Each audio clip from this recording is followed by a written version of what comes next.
Bonjour à tous, aujourd'hui on va remplacer la batterie d'un casque Plantronics Voyager Focus. C'est un casque qui m'a été fourni par mon entreprise il y a plus de 4 ans et que je charge tous les jours, tout le temps. L'autonomie désormais ne tient plus, il m'annonce 10 heures et puis ça s'effondre très rapidement. Donc probablement un problème de batterie, on y va. Alors voilà le casque, on va pouvoir dégager les petites housses de protection comme ça. Bon, c'est devenu un peu fragile avec le temps et ça fait apparaître la mousse qui est là pour le confort, une mousse à mémoire de forme. Donc la voici. Alors le truc pas facile là, ça va être d'arriver à glisser un petit quelque chose, un outil, parce qu'en fait cette couronne de mousse elle est collée avec de l'adhésif double face. Donc une fois qu'on a réussi à soulever un côté, on va réussir à décoller très gentiment. Alors vous pouvez vous aider d'un petit morceau de plastique, comme là ça c'est un morceau de carte bleue.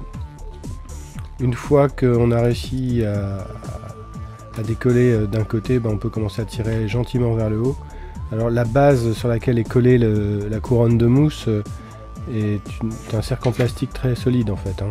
C'est bien plus que de l'adhésif double face, donc vous risquez pas de la déchirer.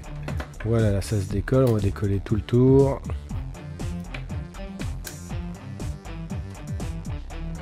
Voilà, alors ça colle bien et ça va nous permettre d'accéder à une première couronne où on va avoir des vis. Vous gardez bien la petite couronne de côté là, sans que ça colle partout. Et puis on dévisse les 4 premières vis. Alors il vous suffit d'un petit tournevis en forme de croix, la Philips. Et puis on y va, on desserre les 4 vis.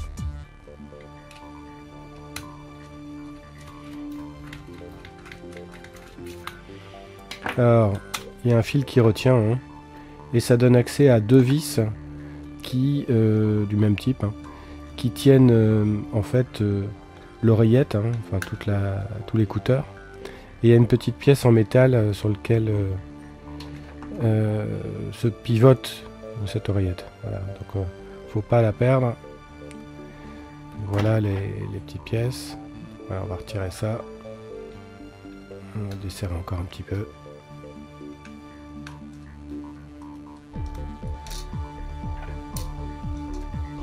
Et on garde ça de côté.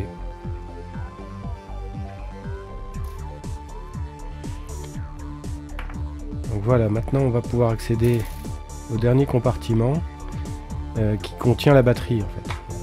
Donc vous avez vu, c'est l'oreillette qui n'a pas le microphone, hein. Voilà, donc là cette fois-ci il y a plus de vis. Et on va toutes les dévisser tout simplement. On garde bien tous les fils intacts, on fait attention, on tire pas dessus, hein. Donc il y a 6 vis.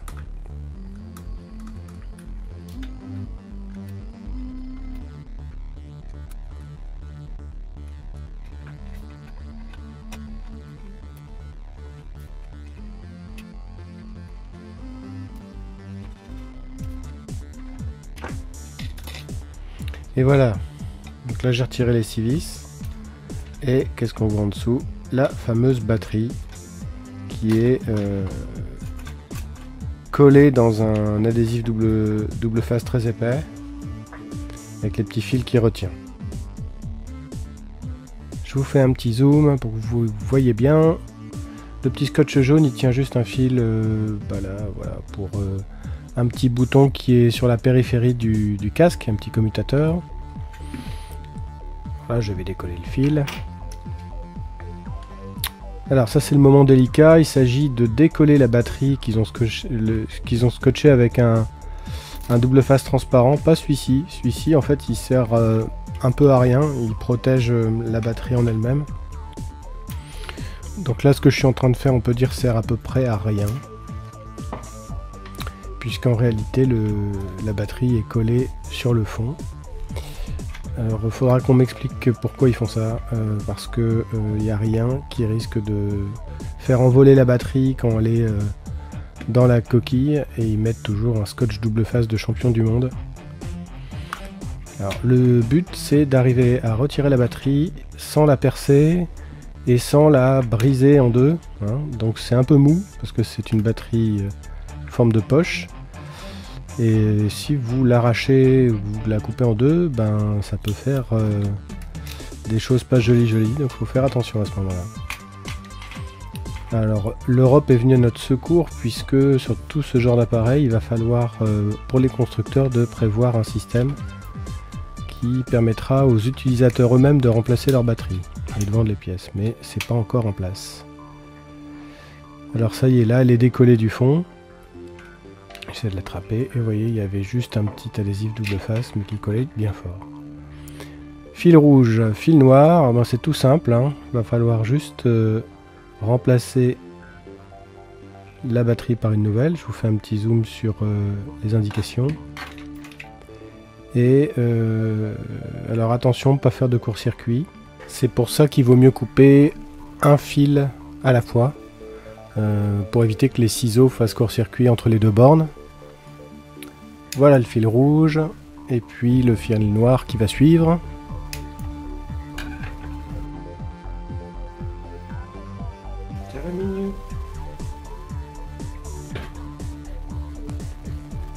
Alors la batterie, je l'ai trouvée sur Amazon pour une douzaine d'euros.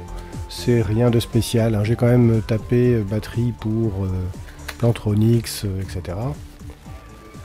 C'est surtout la taille, hein, qu'il faut respecter pour que ça rentre, hein, tout simplement. C'est une batterie de 3,7 volts puisqu'elle fait une seule cellule, hein, c'est standard. Et elle fait 360 mAh si je ne m'abuse. Donc voilà l'endroit où la batterie va reposer. Donc je dénude chacun des fils pour avoir la bonne place pour faire la soudure. Donc on y va gentiment sans arracher les fils. Le rouge et le noir. Et puis ensuite on va préparer les fils avec un peu de soudure sur chaque. Mise en marche du fer à souder. Alors si vous n'avez pas de fer à souder, ça coûte pas cher un fer à souder, hein. Bon, celui-là c'est un modèle de champion du monde, mais à 10-15 balles vous en avez un que vous trouverez. Et la soudure c'est pas dur, hein. Il n'y a rien de compliqué, entraînez-vous sur des bouts de fil. Évitez de respirer les fumées, mais vraiment c'est rien de compliqué. Il faut juste avoir un peu de patience, vous allez voir. Alors première étape, on met de la soudure sur chacun des fils. On y va gentiment. La soudure, toujours avoir un fer à souder sur... toujours avoir de la soudure sur le fer à souder. Sinon il fait pas bien contact. Donc on fait fondre un peu de soudure sur le fer à souder. On tartine le fil. On essaie de le rendre bien brillant avec une belle couverture épaisse de soudure. On peut y revenir plusieurs fois, des fois ça marche mieux comme ça. Donc le fil de l'appareil, puis le fil de la batterie. J'en mets bien comme il faut.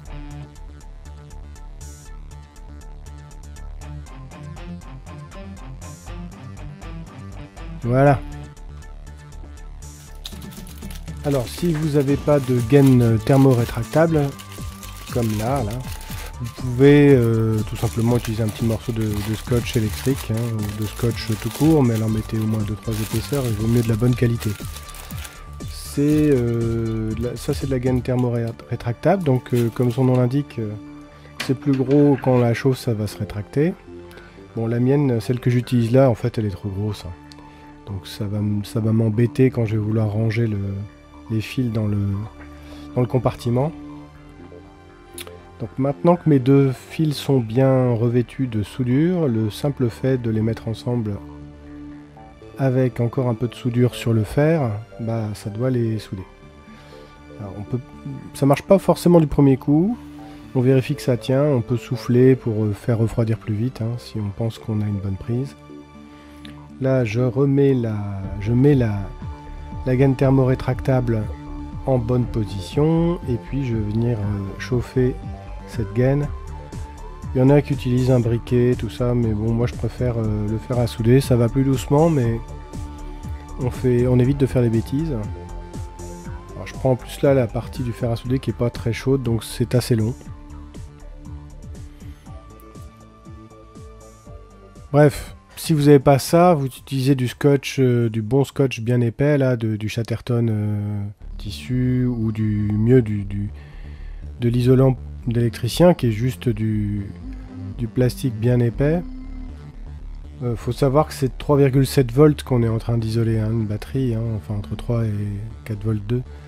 C'est très très faible hein, comme intensité, donc il risque pas d'avoir des arcs électriques à travers le moindre petit isolant. Il faut simplement que les deux fils rouge et noir ne se touchent jamais, c'est la seule chose vraiment importante. Enfin bon, comme j'avais de la gaine thermorétractable, je m'en suis servi. Alors là, je vois qu'elle est encore un petit peu chaude, mais ça va. Le deuxième fil, bah, ça va être un peu tout pareil. Donc ça, c'est le fil rouge. J'ai retiré son petit scotch au dernier moment, parce que ce serait ballot d'avoir un court-circuit et de faire flamber la batterie.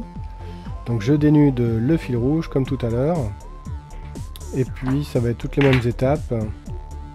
Mais je vais vous passer ça à l'accéléré, parce que je pense que ça n'a pas un énorme intérêt. Donc de la soudure sur le premier fil.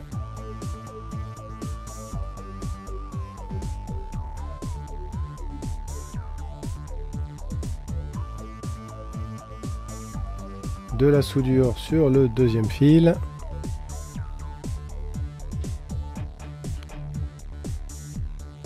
La gaine thermorétractable.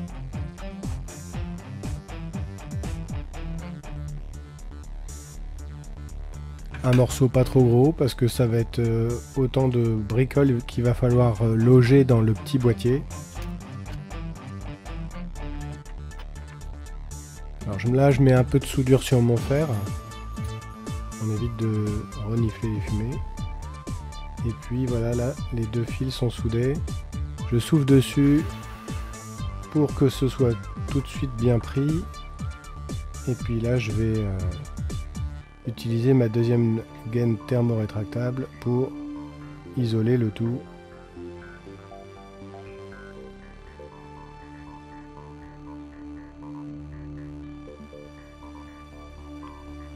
Un petit plan d'ensemble.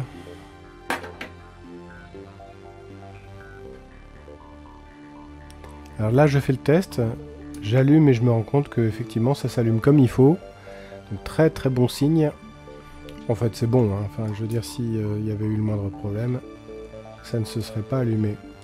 Donc là ça va être le moment casse-pied, il va falloir arriver à ranger l'excédent de fil, puisque bah oui, faire des fils trop courts c'est pas facile. Donc là j'essaie de coincer comme je peux les fils aux endroits où ils viendront pas me gêner au moment de refermer le boîtier.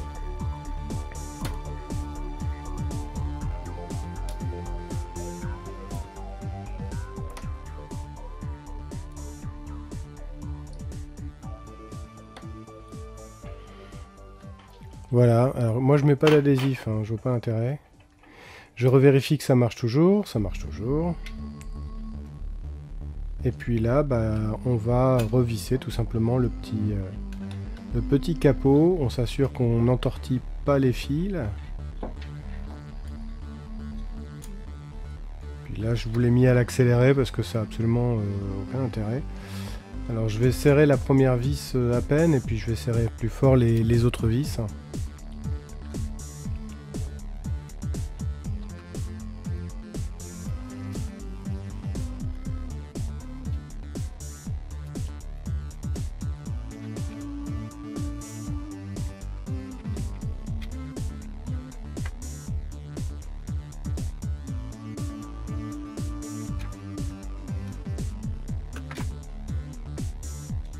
Alors la deuxième partie, la coque articulée là, avec les deux vis et la petite pièce métallique. Et puis on finit avec la dernière partie, ces 4 vis, et puis la protection là. Alors je me suis rendu compte qu'elle était déchirée sur une bonne part. Bon, sachez que ça se rachète aussi, hein, ça se trouve sur AliExpress à 4 € une paire de protection de casque comme ça là, pour Plantronics, ce modèle là en particulier. Hein.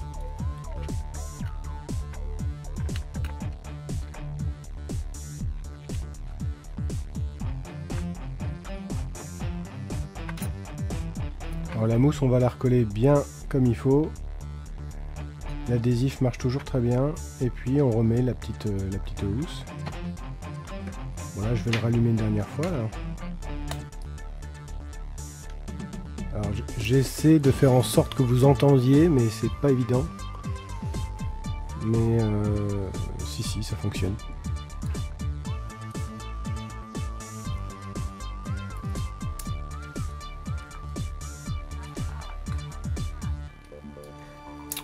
Voilà pour le petit tuto. Alors à part la petite protection d'oreille là qui flotte un peu là, bah, tout fonctionne bien. Je suis ravi de ma réparation. Ça vaut le coup pour un casque qui vaut plus de 100 € quand même. Je vous souhaite une bonne fin d'année et puis à bientôt pour une nouvelle vidéo.